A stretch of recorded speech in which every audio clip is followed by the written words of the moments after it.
तो नमस्कार, मैं अनिल दुबे आज आप लोगों को पॉलिटिकल साइंस विषय के अंतर्गत भारतीय परिषद अधिनियम 1861 के बारे में बताएंगे। ब्रिटिश सरकार द्वारा 1861 में क्या क्या सुधार किए गए, उसकी क्या क्या विशेषताएं थी, उसके बारे में बताएंगे।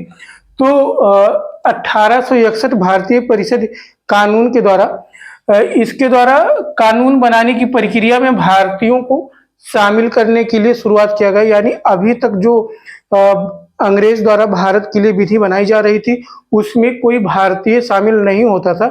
तो अब भारतीय परिषद अधिनियम 1861 के द्वारा प्रथम बार भारतीयों को विधि निर्माण प्रक्रिया में शामिल करने की शुरुआत हुई थी। और उस समय जो लॉर्ड कैनिंग थे वायसराय भारत के थे, तो उनके द्वारा 3 भारतीयों को भारतीय विधान परिषद में शामिल किया गया और उसके सदस्यों की संख्या 6 से 12 कर दी गई। तो जो भारतीय विधान परिषद के सदस्य होते थे उसमें उनको गैर सरकारी सदस्य के रूप में शामिल किया गया। उसमें जो 3 सदस्य शामिल हुए थे, बनारस के राजा थे और पटियाला के महाराजा। उसके बाद में सर दिनकर राव को 3 भारतीयों को जो भारतीय विधान परिषद थी उसकी परिषद में शामिल किया गया था। केवल शामिल किया गया था, ना तो उन्हें भाषण देने का, भाषण में वो शामिल नहीं हो सकते थे, केवल वो बैठकर वहां पर देख सकते थे प्रक्रिया किस प्रकार से विधि निर्माण प्रक्रिया होती थी, उसको देख सकते थे। उनको किसी भी प्रकार का उस पर बहस करने का और भाषण का अधिकार नहीं प्राप्त हुआ था। उसे अंग्रेजों द्वारा आगे प्रदान किया गया। विकेंद्रीकरण की शुरुआत हुई थी। विकेंद्रीकरण यानी जो विधि निर्माण शक्तियां थी वो धीरे धीरे प्रांतों में देनी शुरू हो गई। 1833 के अधिनियम द्वारा सभी प्रांतों से विधि निर्माण शक्तियां ले ली गई थी। केवल गवर्नर जनरल विधि निर्माण करता था। तो विकेंद्रीकरण में बंबई और मद्रास को विधि निर्माण की शक्ति वापस कर दी गई। बंबई और मद्रास अब अपने लिए विधि निर्माण का कार्य कर सकेंगे, यानी विकेंद्रीकरण की शुरुआत हुई। और 1837 तक 1937 तक सभी प्रांतों को लगभग विधि निर्माण की स्वायत्तता प्रदान कर दी गई थी। लॉर्ड कैनिंग ने विभागीय प्रणाली की शुरुआत हुई।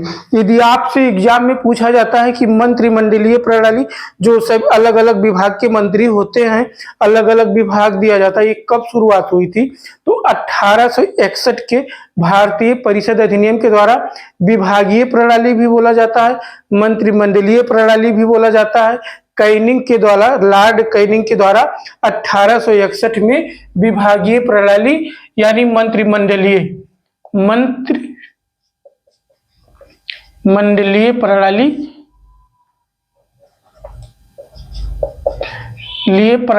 या कैबिनेट सिस्टम की शुरुआत हुई थी। वायसराय को अध्यादेश जारी करने की शक्ति प्रदान की गई। वायसराय बिना विधान परिषद के वो 6 महीने के लिए किसी भी विधि को या आदेश के रूप में, अध्यादेश के रूप में पारित कर सकता है, जिसकी अवधि 6 माह होती। अध्यादेश एक तरह से विधि ही होती है। जब वो संसद, जैसे इस समय भारतीय संसद यदि बैठक में नहीं है तो राष्ट्रपति अध्यादेश पारित करता है, उसी प्रकार से वायसराय अध्यादेश पारित कर सकता था और उसकी अवधि 6 माह होती थी।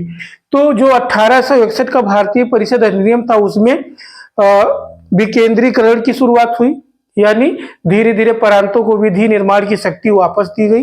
वो अपने प्रांत के लिए विधि निर्माण कर सकते थे। वायसराय जो था राज्यों के लिए गवर्नरों की नियुक्ति कर सकता था, अध्यादेश जारी कर सकता था। उसके बाद में भारतीयों को विधि निर्माण प्रक्रिया में शामिल करने की शुरुआत प्रथम बार 1861 की भारतीय परिषद अधिनियम के द्वारा हुई। इसमें केवल शामिल किया गया था, वो वहां पर बैठ के विधि निर्माण प्रक्रिया को देख सकते थे। उनको किसी भी प्रकार की उस भाषण देने का अधिकार या उस बहस में शामिल होने का अधिकार नहीं था। ये आगे जो आने वाले अंग्रेज ब्रिटिश सरकार द्वारा सुधार किया जाएगा 1892 काउंसिल एक्ट में उन्हें बहस करने का अधिकार दिया जाएगा। ठीक है, तो इस प्रकार से जो क्वेश्चन बनते हैं कि विभागीय प्रणाली की शुरुआत कब हुई थी? 1861 में लॉर्ड कैनिंग के द्वारा। उसके बाद में विकेंद्रीकरण की शुरुआत किस काउंसिल एक्ट के द्वारा हुई? 1861 के द्वारा। किस एक्ट के द्वारा भारतीयों को विधि निर्माण प्रक्रिया में शामिल करने का शुरुआत किया गया? 1861 भारतीय परिषद अधिनियम के द्वारा। तो इस प्रकार से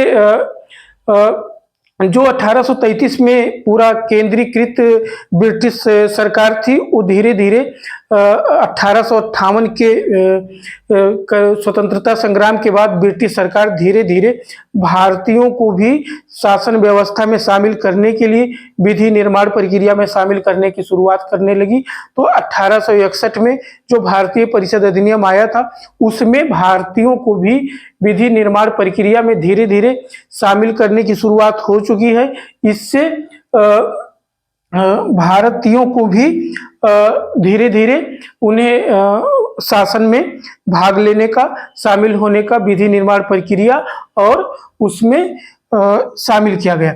ठीक है, तो इस प्रकार से इंडियन काउंसिल एक्ट से जो भी क्वेश्चन बनते हैं इसी प्रकार से बनते हैं। यदि आप पॉलिटिकल साइंस की में बीए कर रहे हैं, एमए कर रहे हैं, यूजीसी नेट की तैयारी कर रहे हैं, तो आप इस चैनल को सब्सक्राइब कर सकते हैं। किसी भी कॉम्पिटिटिव एग्जाम की भी तैयारी कर रहे हैं तो उसके लिए भी यहाँ पॉलिटिकल साइंस विषय में डिटेल में एक एक टॉपिक के बारे में पढ़ाया जाएगा।